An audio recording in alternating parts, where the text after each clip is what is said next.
Hey guys, welcome back to my YouTube channel. Drama सिर्फ फांसी की नेक्स्ट आने वाली एपिसोड में नसीन बेगम पूरी कोशिश कर रही है कि फातिमा की जल्द से जल्द यहाँ से शादी करा दी जाए, क्योंकि वो नहीं चाहती कि अगर फातिमा यहाँ पर रहती है तो लाजमी बात है, एक तो उमैर ज़िद कर रहा है, दूसरा मंसूर साहब नसीन बेगम के ऊपर प्रेशर डालेगा और वो फातिमा को अपनी बहू बनाने पे मजबूर हो जाएगी और वो नसीन बेगम ऐसा नहीं चाहती। आज की इस वीडियो में मुकम्मल डिटेल के साथ आप लोगों को बताएंगे कि फातिमा का रिएक्शन आगे क्या होगा, क्या फातिमा उमैर के साथ शादी करेगी या वो किसी और के साथ शादी करना ही नहीं चाहती। तो मुकम्मल डिटेल के साथ रिव्यू आप लोग से शेयर करेंगे। जल्दी से हमारे चैनल को सब्सक्राइब कर दें और साथ में लगे बेल आइकन बटन को लास्ट में प्रेस कर दें ताकि नई से नई आने वाली वीडियो को नोटिफिकेशन आप लोगों को मिल सके। नसीन बेगम 2-3 दिन के अंदर अंदर चाहती है कि फातिमा की शादी हो जाए। वो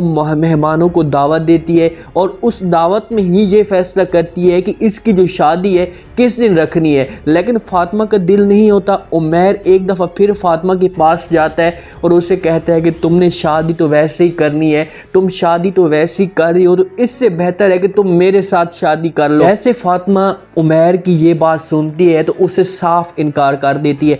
उससे कहती है कि मैं शादी करना ही नहीं चाहती, प्लीज़ आप लोग मेरे ऊपर इस तरह का प्रेशर नहीं डालें। फातिमा उमैर को कहती है कि मैं तुम्हारे साथ तो क्या किसी और के साथ भी मैं शादी नहीं करना चाहती। उमैर ये बात सुनता है तो फातिमा को जवाब देता है, उससे कहता है कि आपने अच्छा बहाना ढूंढा है मुझे इनकार करने का। वो ये सोच रहा था कि फातिमा शादी कर रही है किसी और के साथ, मेरे साथ शादी नहीं कर रही, वो सिर्फ इस बात का बहाना बनाकर मुझे इनकार कर रही है। ये बात करके उमैर वहाँ से चला जाता है। फातिमा के जहन में अजीब तरह के ख्यालात आ रहे होते हैं कि अगर मैंने शादी किसी और के साथ कर ली तो मुझे बच्चा जो है वो कभी भी नहीं मिलेगा। फ़ौरन तैयमा के कमरे में जाती है, उससे जाकर कहती है कि तैयमा मेरी बात एक दफ़ा आप और के साथ सुन ले, आप लोग मेरे ऊपर इतना बड़ा जुल्म क्यों कर रहे हैं, मैं आपके आगे हाथ जोड़ती हूँ, प्लीज़ आप मेरे ऊपर इस तरह का जुल्म ना करें, मैं शादी नहीं कर सकती, मुझे मजबूर मत करें। अगर मैंने शादी कर ली तो मुझे एक तो अजलान नहीं मिलेगा, मुतहर मुझे अपना बच्चा कभी भी नहीं देगा, और दूसरा मेरी जो इज़्ज़त है या जो वैल्यू है या जो मेरा मकसद है वो पूरा नहीं होगा। तो नसीन बेगम बड़ी हैरान हो जाती है, उससे कहती है कि फातिमा तुम किस तरह की बातें कर रही हो, तुम मुझे इनकार कैसे कर सकती हो या तुम मेरे सामने इस तरह की बात कैसे कर सकती। वो ये सोच रही थी कि मैं फातिमा के ऊपर पहले की तरह प्रेशर डालूंगी, फातिमा मेरी बात मान लेगी, मुझे इनकार नहीं करेगी, लेकिन इस दफ़ा फातिमा ने उसे साफ इनकार कर दिया। उससे कहते हैं कि मैं आपकी इज़्ज़त भले बहुत ही ज़्यादा करती हूँ, लेकिन मैं आपका जो ये फ़ैसला ये कभी भी नहीं मानूंगी। फातिमा ये बात करके वहाँ से चली जाती है, लेकिन नसीन बेगम उसकी इस बात को फ़िलहाल इतना सीरियस नहीं लेती। वो चाह रही थी कि मैं हर सूरत में फातिमा की जहाँ से शादी करवा कर रहूँगी। इद्दत काफ़ी ज़्यादा देर हो चुकी होती है, ख़त्म हो चुकी होती है। फातिमा का अचानक अपने बच्चे को मिलने के लिए दिल कर जाता है और वो चली जाती है मुतहर के घर।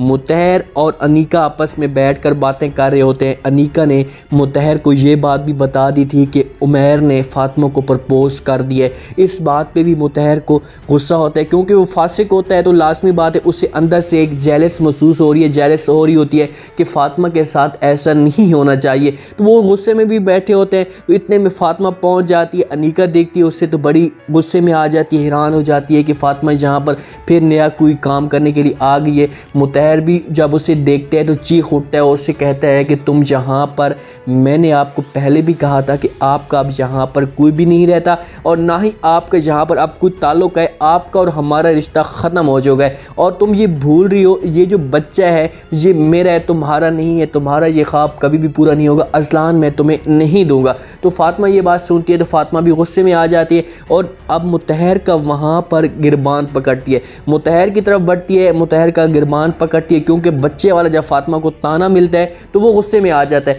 उससे कहती है कि ख़बरदार तुमने अगर ऐसी कोई बात की, मैं उसकी माँ हूँ और अजलान मेरा बच्चा है और ये जो बच्चा है मुझसे कोई भी नहीं छीन सकता, तुम कौन होते हो मुझे यहाँ पर रोकने वाले।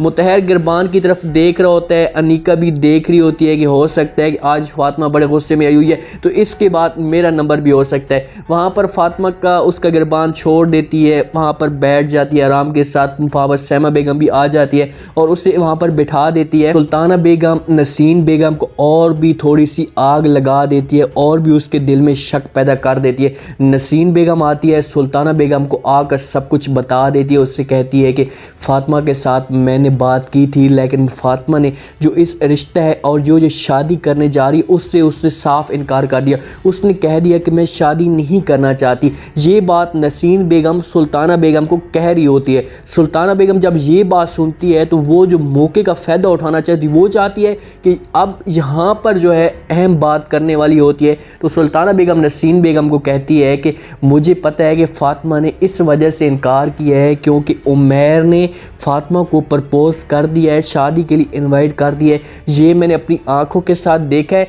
और कानों के साथ सुना है। अगर आपको मेरी बात पे यकीन नहीं है तो आप जाकर खुद उमैर से पूछ भी लें। तो नसीन बेगम ये बात सुनती है तो उसकी आंखें खुली की खुली रह जाती हैं। वो तो यकीन नहीं कर रही थी, वो ये सोच रही थी कि फ़ातिमा शायद बच्चे के लिए शादी नहीं कर रही, इसी वजह से उसने इनकार किया। लेकिन जब सुल्ताना बेगम की ये बात सुनती है तो सुल्ताना बेगम से पूछती है, उससे कहती है कि तुम ये क्या कह रही हो, तुम मुझे इस तरह की बात क्यों कह रही हो, तुम्हें कैसे पता। सुल्ताना बेगम उससे कहती है कि मैं आपको उस वक्त परेशान नहीं करना चाहती थी, लेकिन मेरा जो काम था यही था कि आप तक मैं अपना मैसेज पहुंचा दूं, मतलब कि आप तक अपना मैं का पैगाम पहुंचा दूं। उसने जो काम करना था ना वो अब कर चुकी है। अब आगे वाला जो काम है वो नसीन बेगम काम करेगी। नसीन बेगम चाहती है कि मेरे घर में वो बहू है या वो उमैर की बीवी है जिसके ऊपर एक तो दाग ना हो, दूसरी तरफ उसका बच्चा साथ ना हो, शादीशुदा ना हो, मतलब कि कवारी लड़की हो और मेरी पसंद की लड़की हो। सुल्ताना बेगम तो ये आग लगा कर वहाँ से चली जाती है। फ़ातिमा बड़ी मिन्नतें कर रही होती है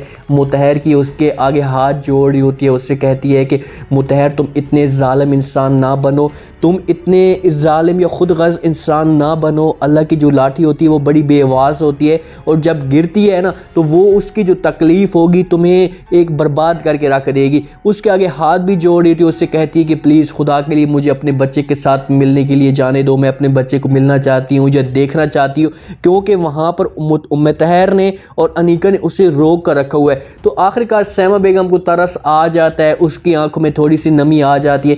नमी उसकी आंखों में इस वजह से आती है कि अनीका का जो हाल है वो देख रही होती है। अनीका बच्चे के ऊपर पूरा फोकस नहीं करती, बच्चा सारा सारा दिन रोता रहता है और ना ही वो उसे उठाती है। तो इस वजह से उसे तरस आ जाता है कि हो सकता है कि फ़ातिमा उसे छुए, उसे प्यार करे तो बच्चे को सुकून मिल जाए। तो वहाँ पर वो फ़ातिमा को इजाज़त दे देती है। उससे कहती है कि फ़ातिमा तुम जाओ और जाकर अपने बच्चे को मिल सकती हो, तुम्हें कोई भी नहीं रोक सकता। फ़ातिमा खुशी के साथ अपने बच्चे के पास चली जाती है, उसे उठाती है, उसे चूमती है। मुतहर और अनीका अब अपनी सैमा बेगम की तरफ गुस्से से देख रहे होते हैं कि इसने आखिरकार ऐसा क्यों कह रही है। ये तो पहले फ़ातिमा के गिले शिकवे करती थी। फ़ातिमा अपने बच्चे को मिलकर वहाँ से चली जाती है, घर में बड़ी खुश होती है। तो उमैर उसे देखता है, उसके पास आकर पूछना शुरू कर देता है। उससे कहते हैं कि क्या वो आज आप इतनी खुश क्यों लग रही हैं। तो फ़ातिमा उससे कहती है कि खुश मैं ना हूँ तो और क्या करूँ, मैंने अपने बच्चे को मिला, उससे प्यार किया, उसे छुआ और मुझे ऐसा लग रहा है कि अब मेरा जो बच्चा है ये मुझे ज़रूर मिलेगा। वहाँ पर उमैर उससे कहता है कि मेरी तो ये दुआ है, आपने जितना सब्र किया, आपने जितना इंतज़ार किया,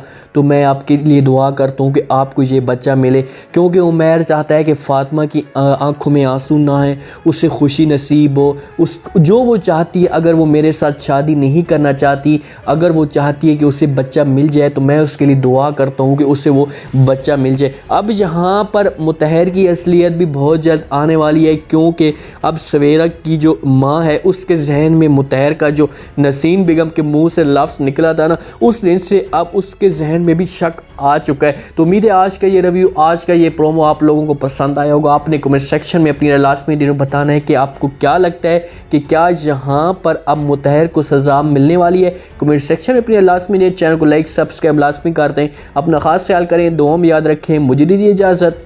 अल्लाह।